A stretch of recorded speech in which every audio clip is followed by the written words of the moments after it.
మనం వెళ్ళాలనుకుంటే కుదరదు, ఆయన దర్శనం ఇవ్వాలనుకుంటేనే కుదురుతుంది. ఎంతోమంది వెళ్ళి దర్శనం కాకుండా కూడా తిరిగి వచ్చి ఉంటారు.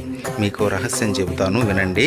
ఆయన మనకి దర్శనం ఇవ్వాలనే సూచనలు మనకి పంపుతాడు. ఎలా అంటే నిద్రపోతున్నప్పుడు కలలో కనపడడం, తరచూ శ్రీవారి గురించి విషయాలు మన చెవిన పడడం, లేదా ఎవరైనా తిరుమలకు పిలవడం. ఈ విధమైన సంకేతాలు కనబడితే వెంటనే బయలుదేరండి కొండకి. కానీ ఒక్క విషయం, అక్కడ మనం దర్శించుకునేది మామూలు విగ్రహం కాదు, సకల జగత్తును నడిపే శక్తి స్వరూపం, బ్రహ్మాది దేవతలు దర్శించుకునే విరాట్ స్వరూపం అది. విగ్రహ రూపంలో కనిపించి భ్రమింపజేసే శ్రీవారి రూపం అది. చక్రవర్తులు, సామంతులు ఆయన దర్శనం కోసం బంగారు వాకిలి ముందు పడిగాపులు కాశారు. అటువంటి స్వామి దర్శనం పూర్వజన్మ సుకృతం. ఇలాంటి ఎన్నో వీడియోలు మన ఛానల్లో ఉన్నాయి.